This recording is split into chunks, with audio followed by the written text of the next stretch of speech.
que nós vamos hoje conversar. Primeiro é uma alegria estar de volta, né? Eu tive a felicidade maravilhosa de viver em Sepetiba durante 20 anos. Frequentei, assim, tive momentos muito felizes aqui, junto com minha família, e o coração sempre fica, não é? O que não muda também é a distância, né? E foi exatamente o motivo que me fez sair de Sepetiba, porque a gente ainda não consegue o teletransporte e eu gastava 4 horas para chegar a Botafogo, imagina. Mas não era 4 horas para ir e voltar, não, era 4 horas para ir e 4 horas para voltar. Então, diante dessa situação, eu me vi na contingência de sair do bairro, mas deixei tantos amigos e muitos amigos também aqui. É muito difícil, em se tratando de doutrina espírita, falarmos de questões de sentimento sem usarmos como referência as mensagens de Joana de Ângeles. Nós temos assim uma série de livros que tratam dessas questões, mas a Joana de Ângeles ela agrega de uma forma muito objetiva as situações ligadas aos sentimentos. E em um período em que nós estamos vivendo grandes desequilíbrios emocionais, é muito importante primarmos pelo nosso equilíbrio espiritual, mas também pela nossa saúde mental, que se reflete hoje, não só no Brasil como no mundo, são seres em total desequilíbrio emocional, fazendo transferências, fazendo trocas e querendo justificar os seus próprios desequilíbrios a partir do desequilíbrio do terceiro. Quando, na realidade, nós somos responsáveis pela condução da própria vida. Ninguém é responsável por isso. Vocês compreenderam? Apenas na fase infantil, em que o espírito ele está em um corpo de criança, e este corpo ainda não, ele espírito, ele sofre grandes influências do corpo infantil, embora ele seja pleno, espírito pleno, neste período os pais exercem grande influência e precisam exercer, senão nós nasceríamos como os animais que ficam alguns dias ou algumas semanas e já alcançam uma vida adulta. Dada a relevância, a importância de buscarmos este equilíbrio espiritual, essa estrutura emocional, é que nós, espíritos encarnados numa estrutura corpórea humana, precisamos de uma infância longa. Não é verdade? Então, ao longo desses anos, desse primeiro estágio do espírito no corpo, é que os pais, os príncipes tutores que chegam como pais, mas muitas vezes são avós, quando os pais não estão, quando faleceram, às vezes são outras formas de tutores, eles precisam cuidar muito, não só do trato físico, para que a criança não se queime, não venha a falecer antes da hora, mas principalmente em estabelecer um equilíbrio emocional, para que nós, adultos, consigamos administrar as frustrações. Se isso não é trabalhado na fase da infância, é muito difícil administrar os nãos que a vida vai oferecer. E vem não para todo mundo, não é uma perseguição do universo contra nós, não. A vida é cheia de não. Isso precisa ser trabalhado, mas ao mesmo tempo ser estimulado ao espírito na fase infantil a oportunidade de superação. Porque na maioria das vezes, os nãos que a vida nos oferece estão diretamente ligados às nossas incapacidades de gestão. Porque o indivíduo que é equilibrado emocionalmente, ele não consegue ir ali, ele faz que nem a formiga. Vocês já viram caminho de formiga? Tá lá, papai. Se você colocar uma pedra no caminho, ela vai ficar 2 segundos, aí ela contorna e segue adiante. E se você colocar outra, a formiga segue. Nós também temos esta capacidade, mas nós trabalhamos em cima do ranço, da mágoa, das situações mal resolvidas. E carregamos isso com orgulho. Olha que absurdo! A gente carrega essa mala, esse peso, como se fosse algo positivo. Porque, meu irmão, quando meu pai, meu chefe, minha mulher, meu ex-marido, entendeu? carregando mágoas, tristezas, angústias e aflições que nos impedem de evoluirmos. Aí essas aflições geram entraves para o nosso progresso, que é o progresso. Qual é o nosso objetivo principal de estarmos aqui na Terra? Qual é? Evoluirmos o quê? De que forma? Moralmente.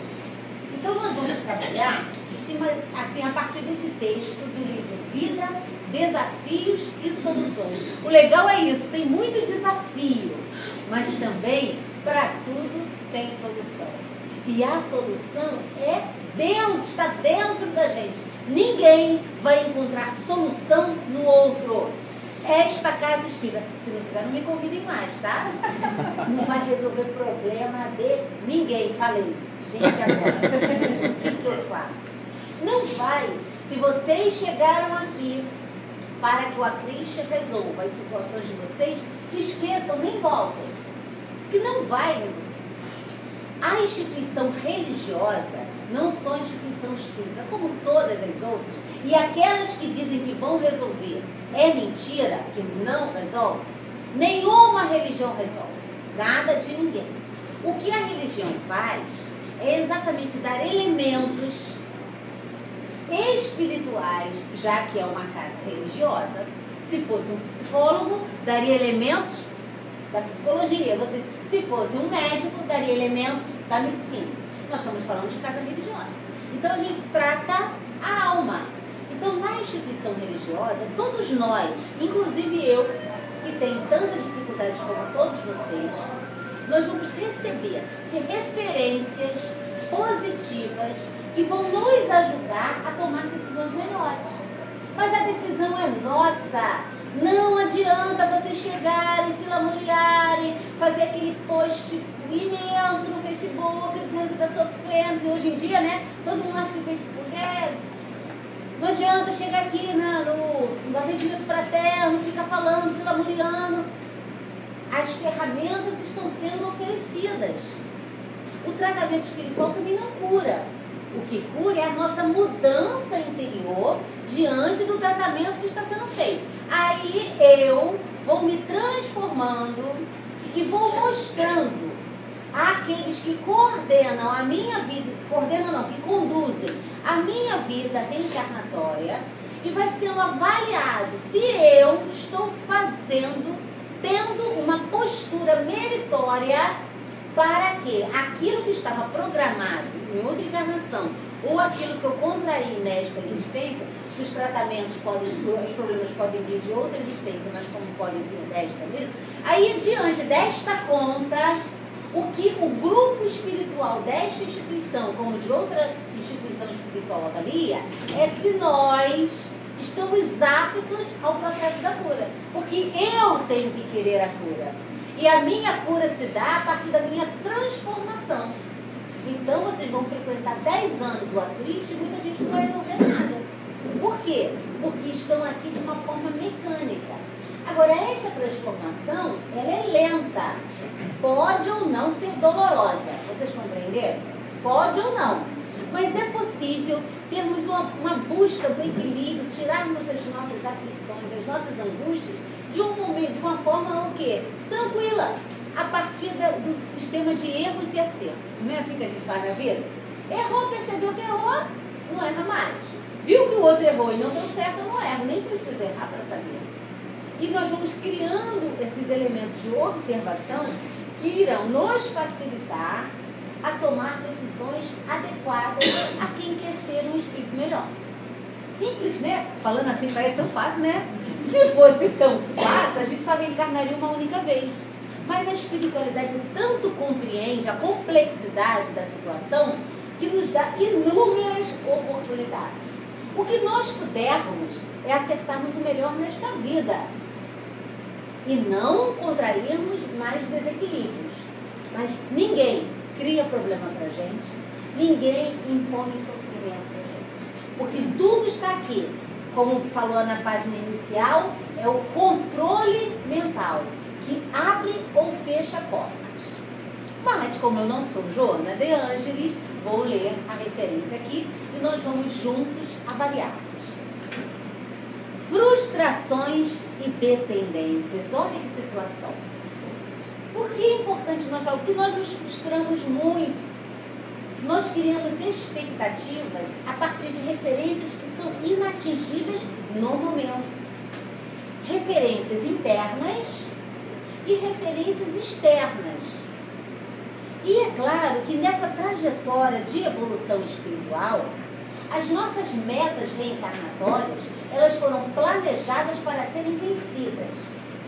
Tudo que nós planejamos nesta existência foi por tudo que está planejado dentro desse nosso planejamento, que o assunto é muito sério, tá? Ninguém nasce por acaso, não. As coisas, a vida de cada um de nós, ela está muito bem organizada, mapeada com planejamento, inclusive estratégico. E todos nós aqui estamos amparados por uma instituição espiritual, e nesta instituição nós temos que, além do nosso espírito protetor, existem aqueles que acompanham a nossa trajetória reencarnatória. E muitos de nós, ao dormirmos, nós vamos ao encontro desses seres que nos fortalecem. Então, essa nossa jornada terrena está muito bem mapeada, com o nosso consentimento. Nem sempre nós estamos aptos a tomar decisões em relação à nossa vida, mas sempre nós consentimos, vocês compreenderam? Eles nos explicam, nós vamos traçando metas, então o que nós temos de planejamento de vida é tudo para ser cumprido. Mas quando nós chegamos aqui, nós nos sentimos afetados por esse clima de desequilíbrio que ainda impera no mundo material. Desestimulados diante de posturas negativas de pessoas que sugam as nossas, que existem pessoas, são vampirizadores emocionais, pessoas que tiram a nossa energia. Existem aqueles que nos municiam com energias, mas nós optamos, por quê? Pelas companhias que afins. Então, aquelas metas traçadas, todas superáveis, todas passíveis de serem cumpridas, acabam se tornando um peso muito grande para a nossa existência, pela influência que nós nos permitimos quando estamos aqui encarnados. Por isso que às vezes a gente fala a sensação que não vai conseguir, né? O ombro chega, né? Olha essa postura. A pessoa que tem a visão do derrotismo, olha, tá tão difícil. É por isso que eu chego ativa. Eu chego num lugar, não é que eu seja tão forte assim, mas a postura do indivíduo faz uma total referência. Vamos fazer o seguinte? Eu sei que está no sábado de manhã, friozinho, mas vamos sentar na cadeira, tentar encostar esta parte aqui na cadeira. Vamos tentar. Não precisa ficar assim a reunião toda não, tá? Mas vamos tentar. Levantem o ombro, olha só. Olha a diferença. Não é? Agora, se eu orientar vocês a fazerem algo, vocês estão numa posição de altivez. Não quer dizer de prepotência, não. Precisamos ser altivos diante da nossa vida. Por quê? Gente para empurrar nossa cabeça para o buraco, não falta. Dizendo que você não vai conseguir, dizendo que tem problema demais, que o Brasil não tem jeito, que teu chefe é ruim mesmo. Aí você vai, ó. E começa, né? A vida é ruim. Meu filho, meu marido, o dinheiro não vai dar. Aí quando você começa a falar coisa ruim, sempre tem outro que vai, vai afundando você, a tua energia vai embora. Então é muito importante pegarmos de volta o controle da nossa vida.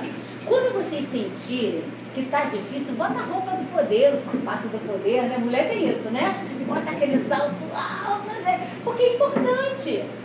É claro que não é a roupa, não é o sapato, não é nada disso. Mas precisamos ter referências positivas. Você tem que se amar. E se amar é muito bom. Porque quando a gente se ama, a gente não está nem aí para a opinião do outro, né? E a gente segue adiante. É claro, esses adendos, eu não sei se Joana e a gente concorda não, tá? Mas acho que não concorda assim.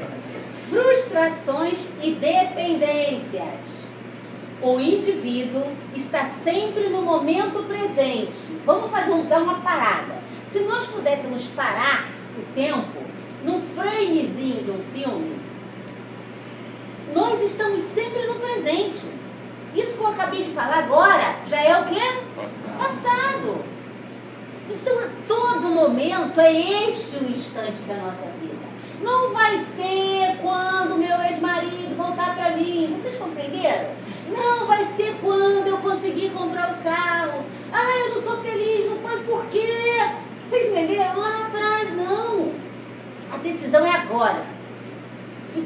chegou bem, o agora já virou passado. E aquela oportunidade já se foi. Então, nós estamos sempre situados no presente. É o momento. Este é o momento. Que é um instante decisório. Gente, essa frase, só essa frase já daria um estudo.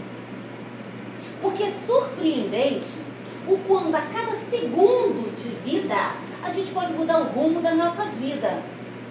A todo momento. É como se não fosse aquele joguinho do RPG, né? Que dependendo da situação que você tome, da decisão que você tenha, mudou todo o cenário. Não tem aquela frase, né? Que um leve bailar das asas de uma borboleta pode causar um desastre do outro lado. Mas não é assim mesmo. Então, o instante que nós estamos vivendo é o grande momento da nossa vida. E a generosidade divina é tão grande que se a gente não aproveita, logo vem o quê? Outro momento de decisão. Então nós temos, na nossa existência como um todo, presentes fenomenais que podem definir o nosso futuro de vida na Terra. Eu tenho este controle. Ninguém mais tem esse controle. Quando eu abdico deste direito de tomar decisões e fazer o meu minuto ser importante, eu tomo uma decisão cômoda para que outros controlem a minha vida. E eu, além de perder esse direito, assim, momentâneo, eu fico com um ônus.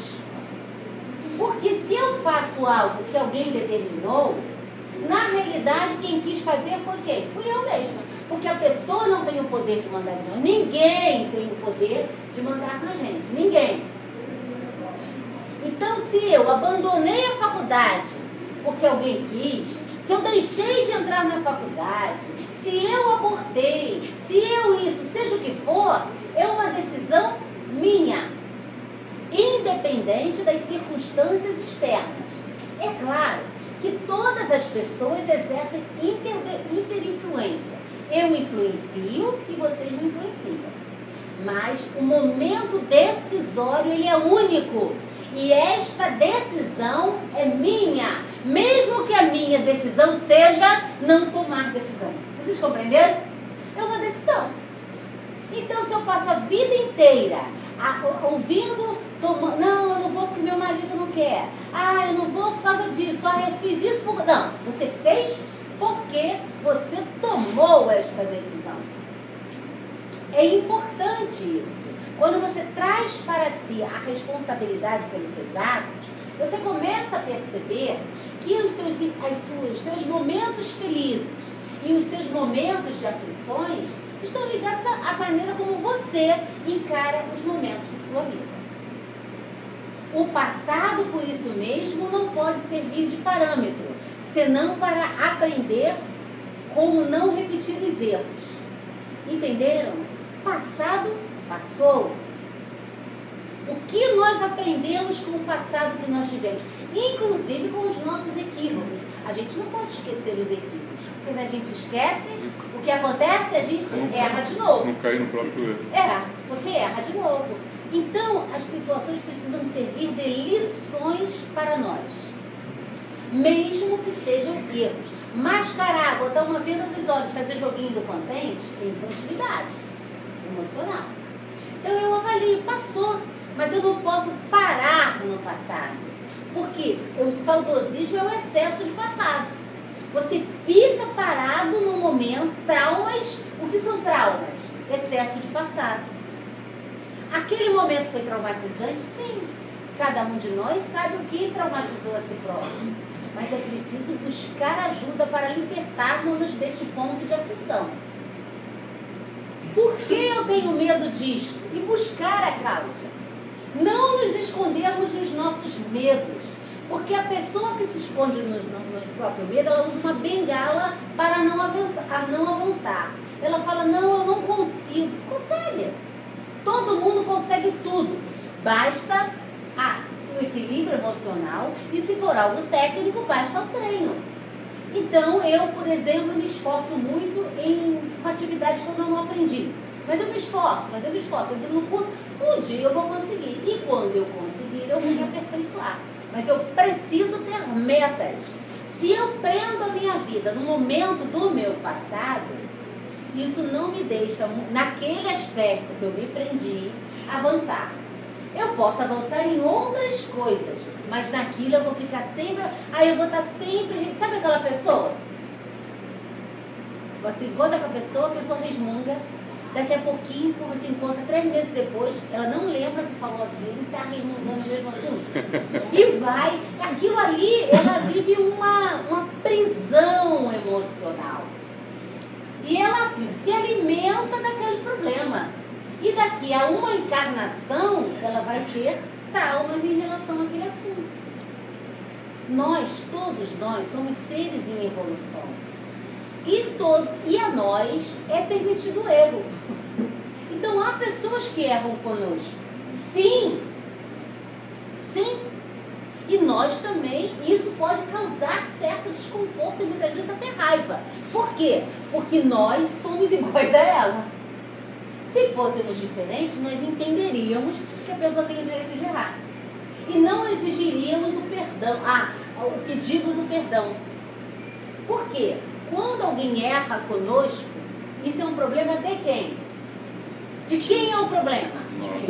Nosso não, é da pessoa. Depende. Se a gente causou o problema que ela está atingindo a gente pode... Muitas das vezes esse problema dela foi causado pela gente também. Né? Mas é importante avaliar. Mas assim, nós vamos dizer, o erro dela para conosco é dela. É o problema dela com a vida dela.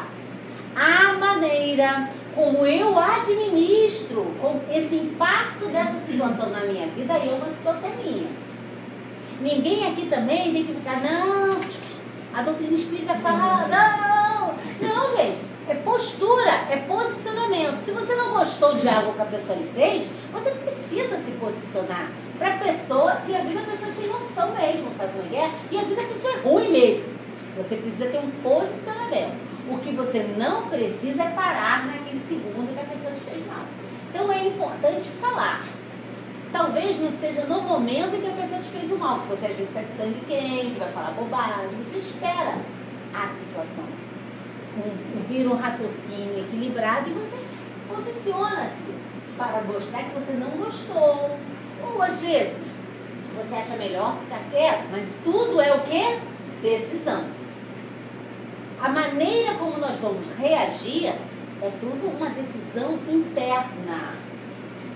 O ideal é falarmos a verdade com brandura, para que se consiga resolver. E termos também um posicionamento positivo e nos blindarmos, porque muitas vezes nós nos afligimos e nos magoamos por bobagem. É bobagem, é besteirinhas da vida que o orgulho não nos deixa esquecer. Então você está num grupo e alguém fala uma brincadeirinha. Talvez naquele contexto ali. Mas você, que tem muitas coisas mal resolvidas, você interpreta de um jeito e dá peso 5 para uma situação que, gente, se você não tivesse prestado atenção, ficaria ali e apagaria. Mas as próprias imperfeições valorizam situações que não precisariam ser valorizadas. E se de fato foi algo grave, tenha posicionamento. E se vocês não conseguem ter esse posicionamento sozinho, busque ajuda. Eu sou uma pessoa assim, bastante segura, mas eu não era segura. Eu posso dizer que há 20 anos atrás eu era muito preocupada com o que as pessoas pensariam de mim. Eu tinha essa preocupação. Palestrante já espírita, com filho, mas eu tinha esta preocupação de que eu precisava ser uma Alcione que eu não era. E achava que o mundo não funcionaria se eu não botasse o dedo para melhorar. Sabe como é que é? Uma arrogância, uma prepotência. Mas eu não conseguia enxergar isso. E precisou que alguém me falasse algumas verdades que eu poderia ter falado assim, mas fulano me arrasou, entendeu? Eu falei, gente, fulano me libertou. Porque a crítica daquela pessoa me fez enxergar um posicionamento que eu tinha extremamente negativo. Mas eu não conseguia ver Porque eu estava envolta numa arrogância espiritual, numa necessidade ao mesmo tempo de insegurança, porque eu pegava muitos compromissos, eu achava que tudo teria que funcionar bem, eu teria que estar presente. Então eu queria, olha, isso era inconsciente, tá? Passar a imagem de uma boa pessoa. Foi preciso uma crítica externa que deu aquele sacode e eu extraí a lição. E eu sou extremamente grata a esta pessoa que me alertou.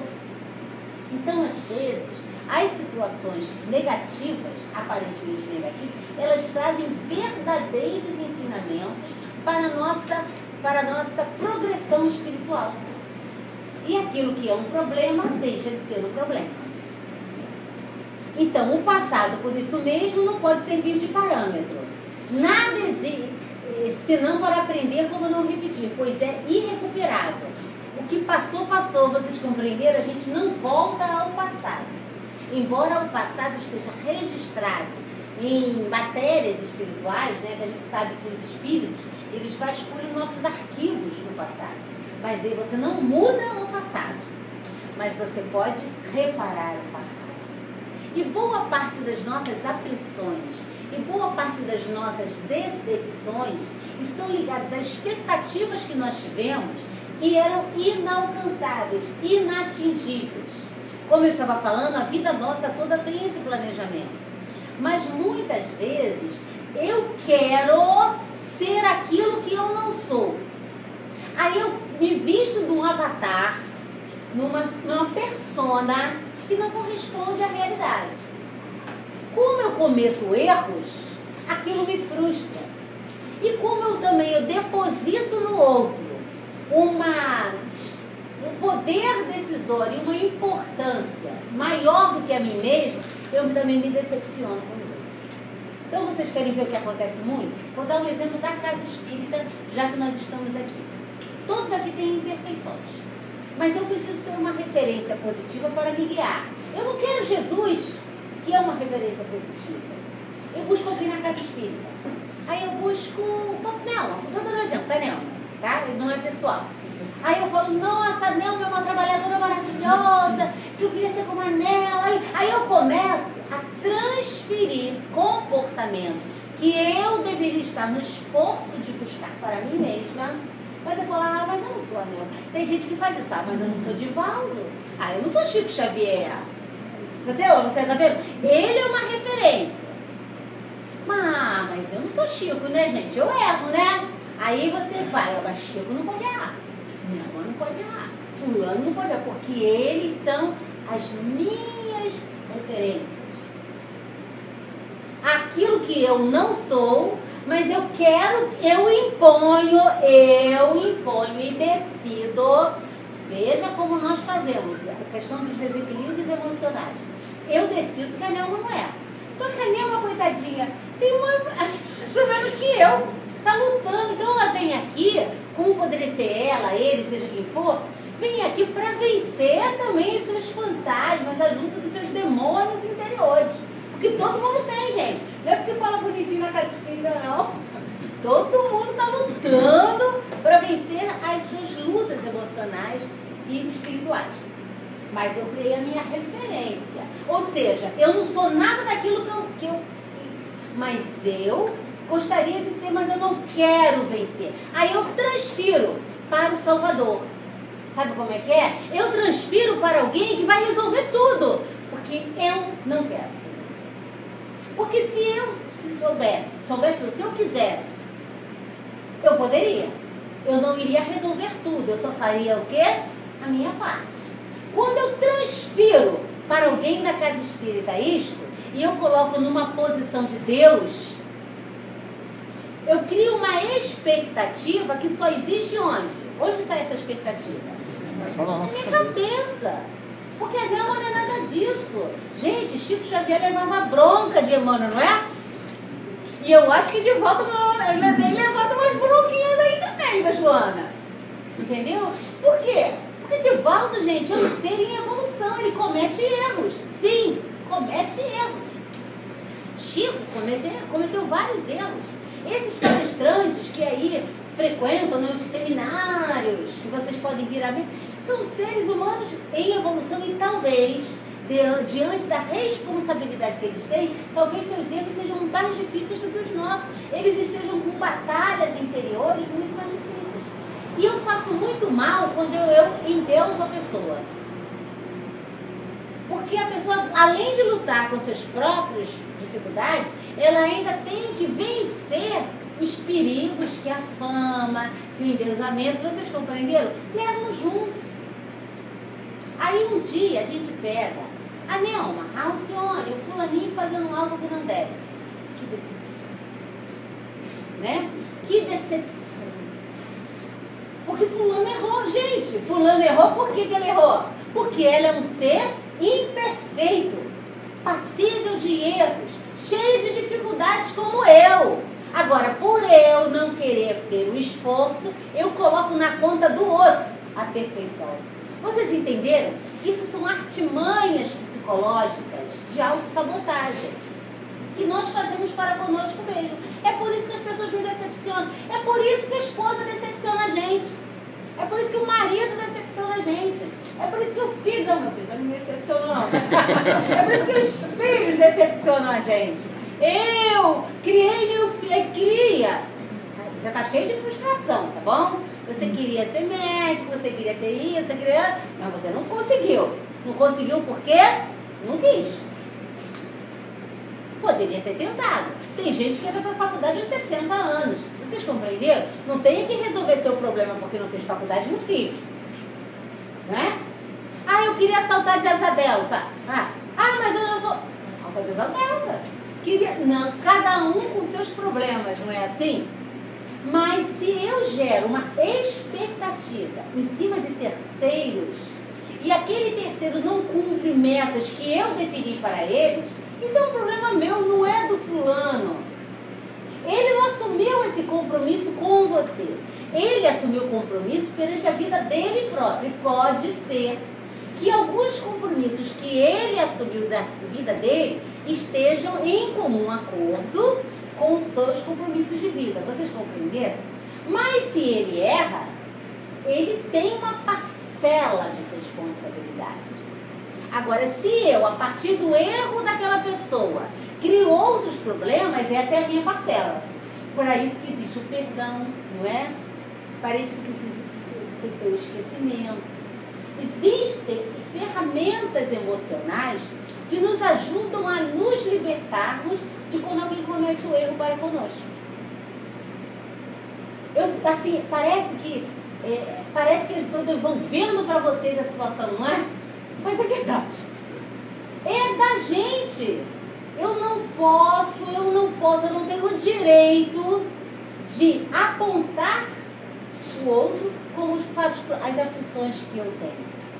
Um exemplo é uma mãe, um pai querer que o filho seja uma frustração do que ele não foi. Isso acontece médico, muito, né? Ou seja lá o que for, uma profissão que às vezes o filho não tem aptidão nenhuma e não é a praia da pessoa, mas quer por quê? Porque teve a frustração. Tem, e muitas vezes, nesse caso que o nosso amigo está falando, o jovem de 17 anos, que às vezes ele opta pela faculdade aos 17, ele ainda não tem força psicológica para dizer, mãe, eu não quero fazer isso. Então ele acaba entubando, né? E depois ele vai ser ou um profissional frustrado, que acontece, quando ele tiver essa maturidade, ele vai e segue o caminho dele, ou aquela pessoa que vai, por exemplo, se graduar e falar, mãe, aqui seu diploma, toma, agora eu vou seguir minha vida, eu já sou de 15, agora eu vou seguir minha vida. Então vejam a importância de nós tratarmos a nossa saúde mental, administrarmos os nãos que a vida nos oferece. E nós podemos ajudar para quem tem filhos pequenos, para quem lida com netos, aí pode orientar os filhos. A gente aprende com os nãos da vida. E como a gente começa? Quando a criança, por exemplo, ela perde um campeonato na escola de futebol, ou quando ela não consegue cumprir na natação, aí ela sai chorando, você vai trabalhando aquele espírito que ainda está sob a influência do corpo infantil, de que perder faz parte do jogo. E você hoje, você perde, amanhã você vai perder também, e mais lá pra frente você não... A grande competição não é com o outro. Nós não estamos aqui competindo uns com os outros. A grande vitória é a autossuperação. Mas você precisa mostrar para o seu filho que o probleminha não está no coleguinha. Se ele perdeu, mãe, eu perdi, fulano roubou, não sei o quê. Você vai ajudando aquela criança a entender que às vezes é preciso ceder. Eu quero um tênis. Você não tem dinheiro para comprar um tênis. O tênis é caro, ou porque a criança tem outro tênis, seja o que for. E a criança vai fazer birrinha, porque quer um biscoito. Quem já viu isso no mercado? A criança se estatela assim no chão, aí começa a gritar, porque a criança é esperta. O que ela faz? Ela faz chantagem social. É chantagem social, porque ela vai começar a gritar, aí todo mundo vai ficar, meu filho, todo filho fez, tá? Mas a gente, quando tem filho que cresce, a gente diz que o nosso nunca fez, né? Aí ele vai se estatelar no chão porque quer o biscoito, porque quer o tênis, ou porque quer o passeio, seja o que for. E você vai precisar, você adulto, vai precisar mostrar para aquele espírito que está no corpo infantil. Por que você tem que lembrar isso, que ele é um espírito? Ele não é uma criança, ele é um espírito. Porque se você ceder ali, daqui a pouco você vai ceder mais e vai ceder, e quando ele tiver 20 anos, você já não tem mais controle sobre ele, e ele vai achar que o mundo precisa satisfazer as suas vontades. Ele vai acreditar que se ele quiser uma mulher, aquela mulher tem que ser dele. Aquela mulher vai acreditar, entendeu? Vão ser distorções emocionais em que a pessoa daqui a pouquinho está com grandes conflitos, porque ela não soube administrar os nãos da vida. Vai sempre achar que se alguém falou não para aquela pessoa, ele é um inimigo. Gente, às vezes o não é uma maneira de nos alertar. Veja o caso que eu contei. E às vezes o que a criança quer é só o não. Ela está testando, vocês compreenderam? Ela não quer fazer, mas ela testa, ela está livre ali. É preciso prepararmos esses espíritos, ainda criança, para lidar com as adversidades, porque serão muitas. Você pode ser um excelente empregado, chegar na hora, cumprir bem sua tarefa, e você vai ser demitido um dia, e daí? Vai sofrer? Vai, eu já fui demitida. Então eu sei o que é. É um luto, você fica sem chão, você não espera aquela situação, mas é um não que te faz bem. Às vezes você sai de um emprego que você acredita que seria para sempre, né? Ou que você... E você, com a experiência que você ganhou ali, com a gestão daquela... Você às vezes queria situações melhores. Aí você fala assim, ai Senhor, que bom que eu saí de lá. Hoje, uma oportunidade melhor surgiu que eu não conseguiria se eu tivesse... Vamos falar, lembrando a página inicial... Você está com aquele pensamento ali. O que você está pensando é o teu real. O que a gente pensa é a nossa realidade. Aí você está naquele emprego, ali é teu mundinho. Só que teu mundinho é isso aqui, ó. Aí um dia você é mandado embora. Aí um dia a firma fecha. Aí um dia um colega te puxa o tapete e você, né, sai. Você fica um mês, 2 meses, meio desnorteado, daqui a pouco surge uma oportunidade melhor. E mesmo não surgir melhor, você ganha a lição. Vocês compreenderam? Porque em tudo é possível tirarmos lições.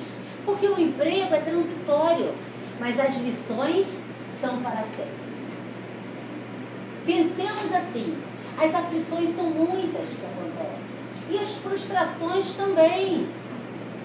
Se você se alimenta também de frustração, você se torna aquela pessoa que você acha que tudo vai dar errado. Aí você está num relacionamento legal, feliz da vida. Aí você fala, estou até sabendo, daqui a pouquinho, né? Não vai dar certo. Ele vai me deixar, ou ela vai me trair. Aí você já definiu. Se você definiu que aquela história muito legal que você está vivendo, de um relacionamento afetivo, não vai dar certo, se você definiu, não vai dar certo. Vocês compreenderam? Que o que a gente define é o que é. Aí, quando o relacionamento acaba, você fala assim, eu não disse que não ia dar certo? Mas não.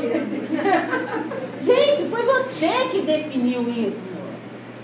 Ah, eu só arrumo gente confusa na minha vida, né? Gente, se você fala que você só arruma gente confusa na tua vida, quem desses 6 bilhões de seres... Gente, eu não sei se é isso não, tá? Mas eu acho que nós somos mais ou menos 6 bilhões. Se você define que só vai arrumar gente confusa, nossa, eu só arrumo homem confuso, então eu só arrumo uma mulher louca, seja o que for. Você vai, dentre esses 6 bilhões de pessoas, definir o seu ponto de aflição. Vou dar um outro exemplo que eu sempre dou. A gente sabe que existem pessoas que roubam, pessoas que matam, pessoas que não respeitam a lei. Essas pessoas não podem viver socialmente, elas precisam de estar numa prisão. Não estou dando mérito se a prisão funciona ou não no nosso Brasil, mas elas não podem. Mas aí você tem uma arma em casa para se defender do bandido, porque bandido entra e bandido mata. Tá? Tirando as necessidades de experiências que precisamos passar, claro, a gente precisa às vezes passar por experiências de renúncia. Quando roubam o nosso carro, às vezes você está sendo testado é o quê? É no desapego. Parece que é bobagem. Ah, mas você me fala sério. Não, às vezes você está sendo testado na situação do desapego. Então o carro não tem seguro. Você vai perder o carro, você vai pegar outro carro depois. Mas aquela experiência dificílima de ser assaltada, porque é traumatizante muitas vezes, você está sendo testado ali. Então, tirando essas situações que são necessidades de experiências do desapego, disso e tudo mais, o fato de você ter uma arma, se você tem uma arma, você está esperando quem? O assaltante. Vocês compreenderam? Então, eu já defini. Qual é a casa que o bandido vai entrar? A minha. Está lá a rua vazia, escura, todas as casas apagadas. Qual é a casa que o bandido vai perceber? A casa que está esperando ele. Vocês compreenderam como é que funcionam as leis universais? É assim para tudo. Para tudo. Tudo que eu defino já é certo na minha vida. Então, se eu defino aflições, angústias e frustrações, eu estou condicionando meus elementos futuros naquele patamar. Então, eu vou, se eu definir, naturalmente o ciclo da vida vai me colocar naquela situação. Agora, se eu defino prosperidade, equilíbrio, harmonia, partilha, o ciclo da vida também me coloca naquela situação. Mas, Alcione, você tem um filho isso que te explora, ou você vive num lugar muito ruim, seja o que for. Mas eu defini o equilíbrio, a partilha. Então eu posso, de repente, viver numa família totalmente desequilibrada, que eu vou pegar o melhor daquela experiência. Vocês compreenderam? E o meu irmão, a minha mãe, ou meu pai, seja o meu tio, que vivem as mesmas situações, a vida dele vai ser caótica. É por isso que a gente vai fazer visita fraterna em alguém que está doente, quase desencarnando, e a pessoa está melhor do que a gente. Vocês compreenderam? Porque na realidade ela definiu para ela o quê? O corpo está doente, mas o que ela definiu para ela? A saúde. Então a doença não é motivo de aflição, é motivo de experiência e de lição. É a maneira como você encara a situação que chega até você. E isso a Joana de Ângeles fala há muito tempo. Os livros dela são todos com esta mensagem. Aí, há poucos anos, saiu um documentário chamado O Segredo, né? E tem filmes que falam sobre a física quântica. Hoje, a ciência está mostrando coisas que a doutrina espírita fala há muito tempo e que outras religiões orientais, que os orientais já sabem disso, ó. Isso não é coisa que a doutrina espírita traz agora, não. Esse conhecimento já é sabido pelos orientais há muito tempo. Nós, recentemente, através da doutrina espírita, tomamos esse conhecimento.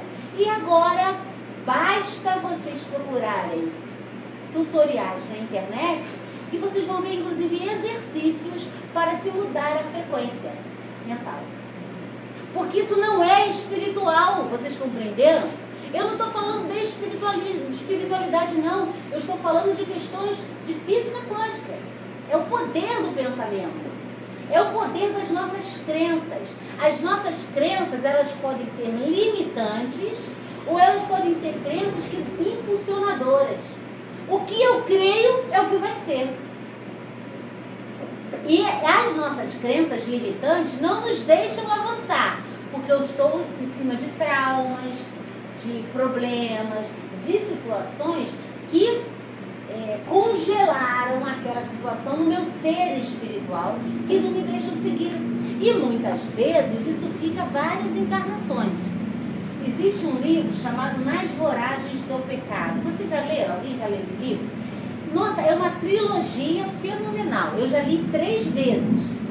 A trilogia, que eu acho o máximo. É claro ali que o autor, ele por saber escrever, ele bota elementos que valorizam o fato, né? Um bom escritor, mesmo sendo um livro mediúnico, deu esse tratamento. No livro, fala da história daquela médium, me fugiu o nome, aquela que tinha facilidade para... Depois não vou me prender, vou me prender a história, depois eu lembro o nome dela.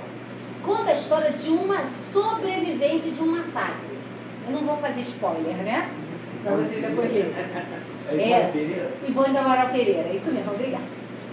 Ela diz que ela é a personagem, inclusive. Ela sofreu, ela foi sobrevivente de um massacre e ela não perdoou. Ela não perdoou o algoz. E são 3 livros que mostram as angústias que ela própria se envolveu diante do não perdão. Ou seja, ela congelou aqui. E ao longo do livro, de inúmeros personagens que faziam parte daquele massacre evoluíram. E ela ficou presa. Ela, que foi a única sobrevivente, foi a mais prejudicada. Então, perdoar é libertar-se. O perdão tira uma algema, liberta a alma, tira um peso do nosso ombro. Por quê? Porque o outro erra, porque ele está em evolução. Mas lembrando sempre, isso é um assunto dele. Nós precisamos entender que a trajetória que nos compete é a nossa trajetória. Compreendemos que as pessoas falham, os pais se equivocam conosco. Os filhos, muitas vezes, aparentemente são ingratos. Mas é a vida deles. Se eles não conseguem valorizar o que fizemos por eles, isso é um problema deles. Eu vou continuar sendo o melhor que eu puder. Se eu fui uma boa empregada, fui mandada embora. Se eu fui uma excelente esposa, um excelente marido, meu casamento acabou, eu fiz o melhor que eu pude com as ferramentas que eu tenho hoje para ser feliz. Porque nós nascemos para a felicidade. Nós nascemos para a libertação. Isso é tão bom. É compreendermos que o mundo vai funcionar sem a gente. É bom isso, né? Ou seja, eu não tenho que ficar cuidando de neto, de filho. Filho cresceu, ele vai trabalhar, gente. Ah, mas vai ficar sem dinheiro, vai passar fome. Deixa passar fome. É duro falar isso, né? Mas, gente, ele é adulto. Você não pode ficar sustentando o filho adulto. Ah, mas deixa seguir o rumo. Liberta.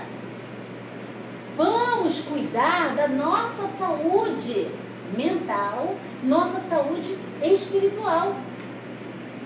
Vamos fazer o que nos cabe, mas ao mesmo tempo tirando pesos que não nos compete carregar. E a maioria das nossas aflições são situações que nós próprios criamos. Vamos colocar agora aquele trabalho que você teve 1 mês para fazer do trabalho e não fez. Procrastinação, não é? Vocês sabem isso? É moda, você deixa para o último minuto. Aí depois fica desesperado, sem dormir, angustiado. Eu não vou conseguir. Aí, gente, teve 1 mês para fazer. O chefe te mandou, o professor te mandou, e você não fez porque não quis. Então vamos tirar esses pesos. E vamos botar peso 2 ou 3 do que é realmente relevante na nossa vida. Mas se nós fizermos essa organização temporal, nós vamos perceber que o momento hoje, qual é o momento de hoje agora? É o momento presente. Ele que é o decisório. É ele. Porque muito do passado, né, gera angústias. E muito do futuro gera ansiedade. Vamos viver hoje. Fazer a nossa agenda de hoje. Então, se é para pedir perdão, vamos pedir perdão. É hoje. Não é amanhã, não é no Natal, não é quando ele vier me procurar. Sabe como é que é? Vamos resolver um dia de cada vez. Né? Como Jesus já falou, cada dia já tem os seus problemas, não é? A gente não precisa buscar no futuro, nem ficar preocupado com o passado. Vamos resolver.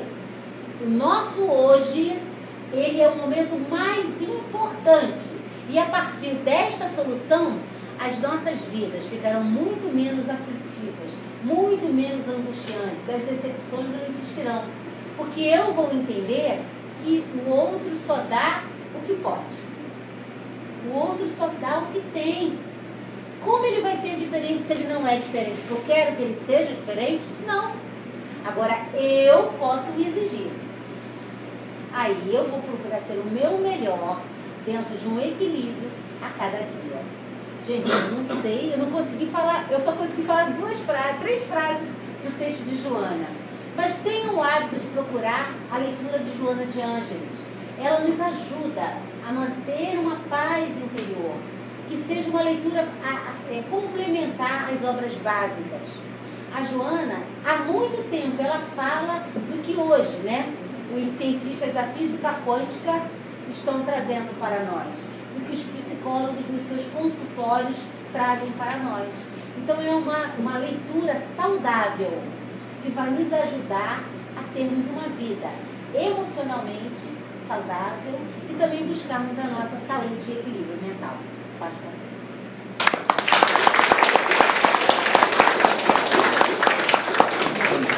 Você vem pouco aqui em Sepetiba, né, gente?